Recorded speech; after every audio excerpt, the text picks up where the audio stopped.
First at noon, State House and Senate lawmakers held a joint briefing today to learn more about the proposed partnership between HMSA and Hawaii Pacific Health and its impact on residents and the medical community. Now, under the deal, a new company would be formed called One Health Hawaii. Leaders say the two companies will remain independent, but will work together to share costs and streamline healthcare for patients and providers. You still have an open system of care where you can go to any provider you want. You can go to your own doctor that you have now, or you have another choice. There's an integrated choice. And by the way, that integrated choice will be made available to every provider to be part of it. This is intended to invite Queens, independent providers, Castle, all the people in this room, please be part of this value-based system. I think what you're hearing from HMSA and HPH is just a small piece of the whole story. That this is a huge topic and the monumental implications are very real. So if the commercials sound too good to be true, I urge you to believe that they are too good to be true. Opponents worry HPH doctors will get preferential treatment from HMSA and that providers other than HPH may be forced to deal with a greater proportion of vulnerable people. We're going to have more on this story online and on later editions of HNN. The 75-year-old pedestrian who was hit in Kalihi has now died. It happened at around 6:45 a.m. last Friday on North King Street. The man was hit while in a marked crosswalk near Gulick Avenue. He was considered to be in good condition when he was taken to the hospital after the crash, but he deteriorated and died of his injuries. The driver stayed at the scene and neither speed or intoxication appear to be factors. This is the fourth traffic fatality on Oahu this year. A man accused of using a machete to rob a man near the Kapolei Home Depot last Wednesday made his first court appearance yesterday. Rufino Rocky's bail was confirmed at $75,000. It's unclear if he's connected to two other armed robberies last week involving a machete. And take a look at your screen. This man was caught on camera breaking into a cafe in Pearl City. This happened early in the morning back on November 29th. You can see him taking merchandise and putting it into a clear trash bag. The suspect fled on foot on Ka'ahumanu Street. If you can help, please call Crime Stoppers there at the number on your screen. There are new resignations at the Justice Department over the investigation into the fatal shooting of Renee Good. Now, this comes as the surge of ICE agents is growing in Minnesota, despite local leaders and residents demanding they leave. Lana Zach is in Minneapolis with the latest. Sources tell CBS News several career prosecutors in the department's Civil Rights Division resigned in protest after they learned that there would be no civil rights probe into the fatal shooting of Renee Good. CBS News has also been able to confirm that 6 Minnesota federal prosecutors have resigned. According to the New York Times, it's because senior DOJ officials are pushing for a criminal investigation into Good's widow. I say go get yourself some lunch, big boy. Seen here moments before the fatal shooting. The Trump administration has called Good's actions domestic terrorism. President Trump said ICE agents are in Minneapolis to fight crime. Killers, rapists. He posted on social media, "Fear not, great people of Minnesota. The day of reckoning and retribution is coming." Struck by how quickly it all unfolded. We spoke with resident Kelly Rock shortly after ICE detained a man from his car just down the road from where Good was killed. Don't want more deployment here. They are only here to separate families, to terrorize our neighbors. The state of Minnesota is now suing the Department of Homeland Security, claiming the deployment endangers the public safety and has provoked protests. You've seen the videos. At times, there are as many as 50 agents arresting one person. To give you a sense of the scale of the federal presence here, the Twin Cities have just over 1,000 sworn officers.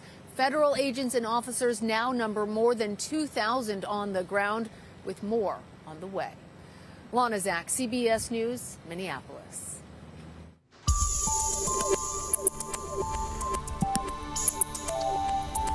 And happy Tuesday, everybody. Let's take a look at the current alerts we have up from the National Weather Service. We still have a high surf warning up for the north and west facing shores of Kauai, Oahu, Molokai, and the north facing shores of Maui, and a high surf advisory along the Kona side of the Big Island. These are going to continue until 6 p.m. this evening. A look at the actual numbers out there. Pretty large surf, even though it's on the decline. Still seeing a few box jellies out on south facing shores. This forecast specifically is for Tuesday afternoon. And it's pretty nice out there. You can even see an airplane taking off on our live tower cam. It is a little bit chilly, though. Temperatures right around 79 degrees. Chilly for Hawaii standards. It was really cold overnight. It was definitely extra blanket weather. More extra blanket weather is on the way tonight. I'll give you a full breakdown of that coming up. Thank you, Drew. An advocate for homeless people who was arrested along with 6 others on Maui last summer is off the hook. Chelsea Davis has the surprise twist in court. Lisa Darcy was supposed to stand trial for obstructing government operations and criminal trespassing. Instead, the judge dismissed her case. You can't obstruct me from observing. I'm not obstructing. I'm actually trying to facilitate. No, that's not. No, you're obstructing me from observing a process which I'm legally allowed to observe. And if you think that you're so correct, arrest me and we'll take it up in a court of law. That's advocates for the homeless Lisa Darcy and Brian Hauser, who were trying to document county operations in Ukumehame last August. County officials said the area was a major fire risk, and the project to clear hazards, led by the Maui Emergency Management Agency, aimed to protect lives, property, and the only highway connecting Central and West Maui. But it does. It does. Look, there's a physically. Here. Look, I'm going behind. I'm going behind. There's a forklift I'm being coming. forcibly. Fine, then I'll just go. I'll go back that way. You're under arrest. Put your hands behind you. Darcy, Hauser, and 5 others were arrested that day for obstructing government operations and trespassing. This case was nothing more than retaliation from the Maui County government. William Sloper says his client, Lisa Darcy, is facing retaliation for helping the homeless sue the county during a 2021 sweep of Amala Place in Kahului during the Victorino administration. But Sloper says the Ukumehame effort under the Bisson administration was also a sweep, disguised as fire mitigation. Mayor Bisson's approach to the houseless community is deeply misguided. Chief Pelletier needs to stand up to the mayor's office and not have his officer go to these scenes and arrest people. The greatest check on the government is the people. The people of Maui should decide how our most vulnerable will be treated, not the mayor's office. The county said it had no comment. Maui police said enforcement actions are based on behaviors and circumstances that threaten public safety or obstruct authorized work, not on an individual's beliefs or advocacy. The judge dismissed Darcy's case because the prosecution wasn't ready. I'm just grateful today that the judge recognized that we are actually here in partnership. And we're not the problem, we're actually the solution. Prosecutors are still pursuing trials for the other 6 advocates. Chelsea Davis, Hawaii News Now. Just 2 years before the city dump in Nanakuli is set to close, one new idea won't require a new landfill. A city council member says it's time to learn from other countries and turn even more of our opala into energy. A'ali Iduklo is here with the details. This new push for zero waste comes after the Navy rejected the city's request to use its land at the Waipio Peninsula for a landfill. There were also new state environmental laws that foiled plans for another location in Wahiawa. I went to go see if it was even possible, and come to find out it is possible to end landfills. City Council member Andrea Tupola traveled to China, Denmark, and Spain to solve Oahu's dumping dilemma. So they walked me through all of their technology. She says instead of storing waste, the other countries convert their trash into fuel.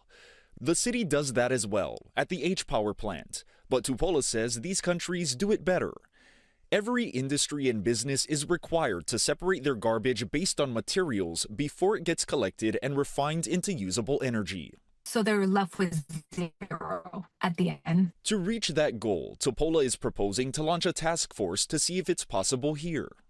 The pathway to zero landfills is one that we can achieve. Look, this is not something that's going to happen overnight. Nick Doyle of Malama One Recycling estimates it would take about 20 years and cost millions of dollars for Oahu to go without a dump site. To recover the different types of materials that have value that we can turn into other things. A conversion process, Doyle says, could turn trash into diesel fuel and building material, which could reduce reliance on imports. So there's payback on the back end. There's payback in not having to put it in the landfill. But the city's Department of Environmental Services says landfills are necessary during emergency situations and when materials can't be reduced, reused, or recycled.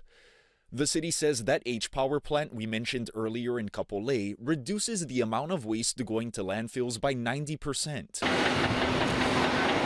The city is also considering expanding the Waimanalo landfill and pushing back its closure, now set for 2028. We're in 2026 with no sight forward, so we're putting up all of these mechanisms and measures forward because we have to. The time is not on our side.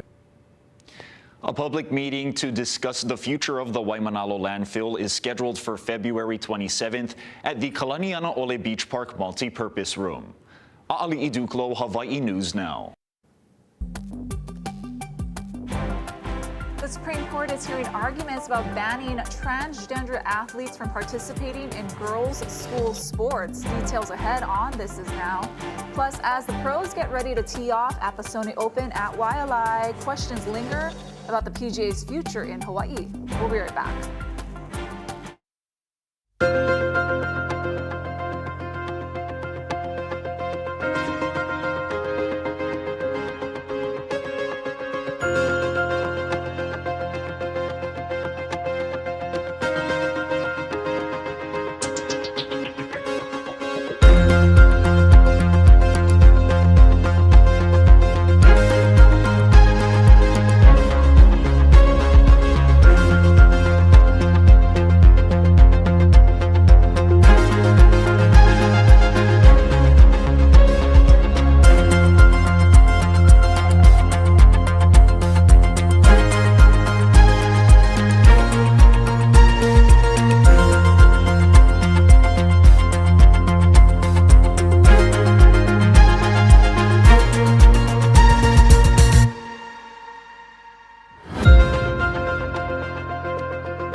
Well, it's Sony Open week at the Waialae Golf Course in Kahala. The Pro-Ams are underway through Wednesday. Then 120 of the world's top players will tee off Thursday.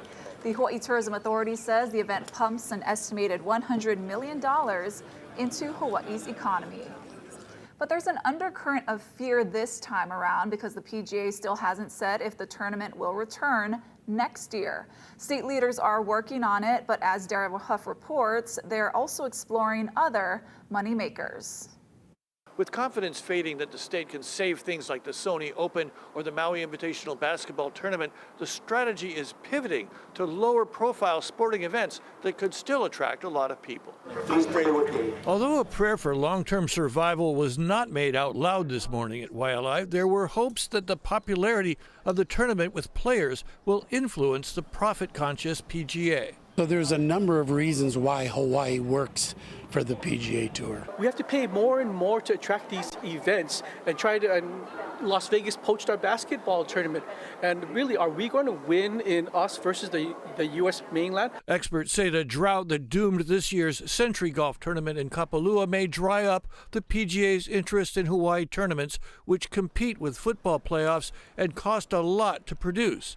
Major college basketball teams also need more money, so the governor is asking for $3 million more for sports tourism in his budget. He understands sports, and he understands that Right now, we're in jeopardy of losing some of the specialty events that we've had. Rather than cough up the millions that might demand, the idea is to spread the money around with less focus on major men's sports and the U.S. television market. I'm a big fan of taking it to Asia, to bring Asian rugby tournaments here, to bring even cricket here. Youth volleyball has a lot of promise, and soccer is another focus. State Business and Tourism Director James Tokioka told senators today he's negotiating with the Seattle Reign to bring their preseason here while the World Cup takes over the stadiums in the Northwest. They're putting in a proposal for $1 million, and I told them that may be a little too rich for what we can do. So they're working out a proposal. Why are you telling them that? Well, I'm in the meeting. Senators wanted to understand who is making and managing sports marketing policy. Tokioka, the governor, or experts at the Hawaii Tourism Authority. They think they're just window dressing now because they're not clear that nothing is brought before them for their advice. Every single decision or every single discussion that I have at HTA, I float to the governor. I don't do it in a vacuum. Tokioka said he did recently transfer $500,000 into sports tourism and is asking HTA's advice. Because of the marketing value of high-profile sporting events in the winter, the state hasn't given up completely. There are talks underway to hopefully keep some of that schedule alive. From the state capitol, Daryl Huff, Hawaii News Now. The Supreme Court heard arguments today in a pair of cases involving transgender athletes challenging state laws that ban them from participating in girls' school sports. The issue has become a national cultural flashpoint. Christian Benavides reports from Miami.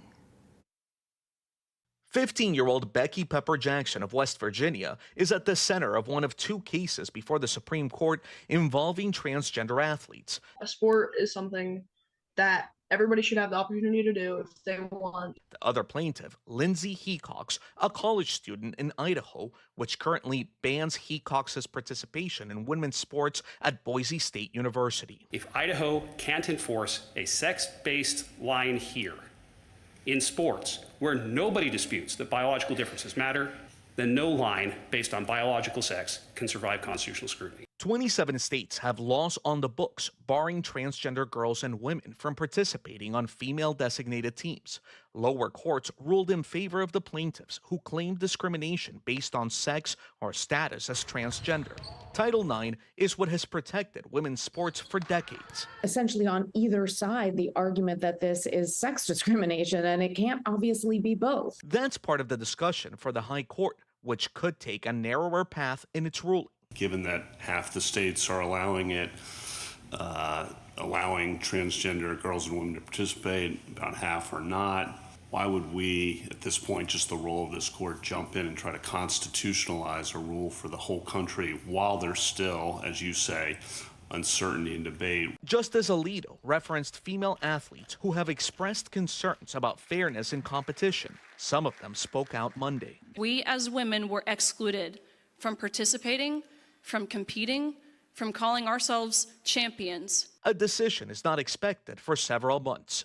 Christian Benavides, CBS News.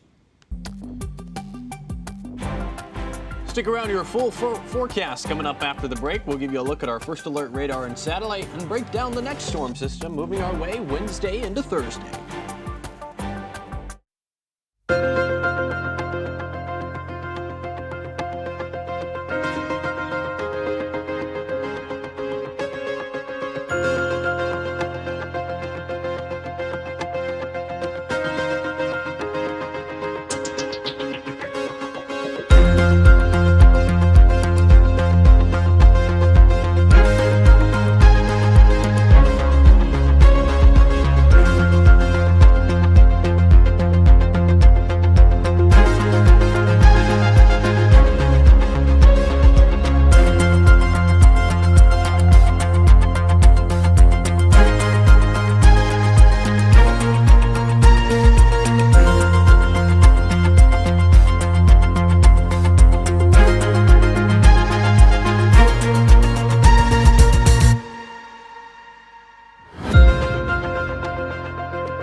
First Alert Weather with Drew Davis.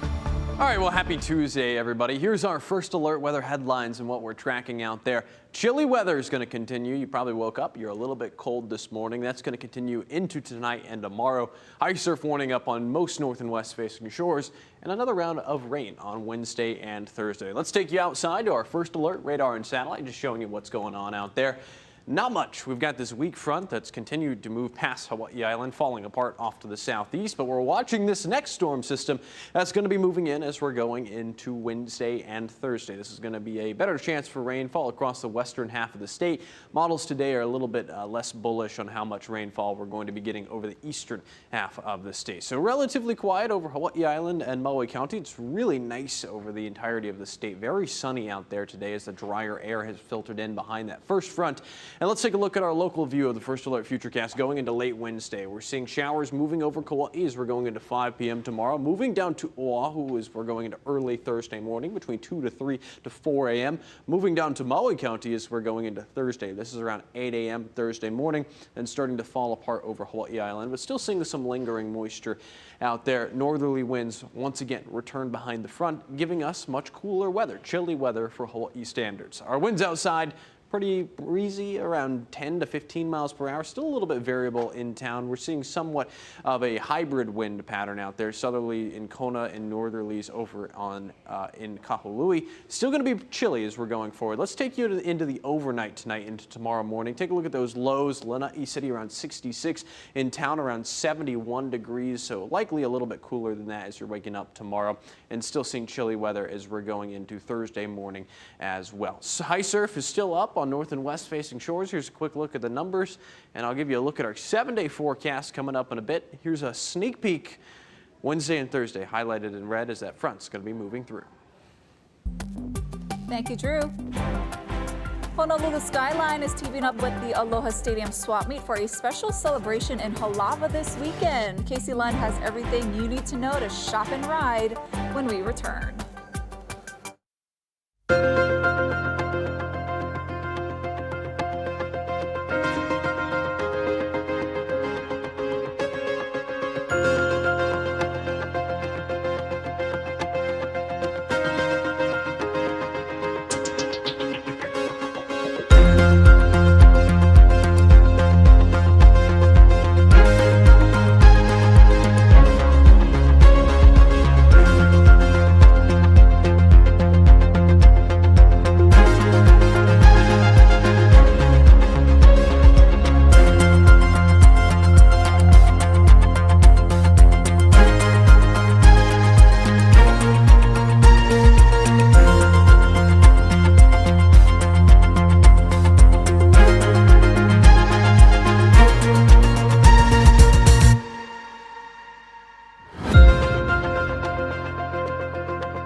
event is encouraging families to ride the rail, shop local, and give back. This Sunday, Skyline is teaming up with the Aloha Stadium swap meet for a special celebration in Halava. Casey Lund tells us what to expect and how it's free to get in. Aloha, we are aboard Skyline today, and pretty busy commute. A lot of folks taking advantage of this, getting out of the traffic. Ooh, we're starting to slow down as we're coming up to that new location, which, by the way, is the Halava station. I want to pop on over here safely and slowly and talk to my friend Sam Spain, who is with Aloha Stadium. Tell me what's happening Sunday. This is kind of exciting. Yeah, this is our first partnership of the year with DTS, where we're having different family fun activities. So you can hop on the Skyline, come on down, have your holo card from 10 to 12. You can get into the swap meet for free. Also doing a community book drive. We'll have entertainment going on. Vendors are participating with some really fun lucky bags. Great weekend to come on down. Yeah, and as somebody that's worked at Aloha Stadium for some time and has seen things change and develop with Skyline, what's it like to kind of ride today and see so many people using this public transit service? You know, this is great. I mean, the Skyline is every 10 minutes, so we get to see the Skyline go back and forth, and it's been really packed all morning. It's been great. I love seeing all these people be able to use it.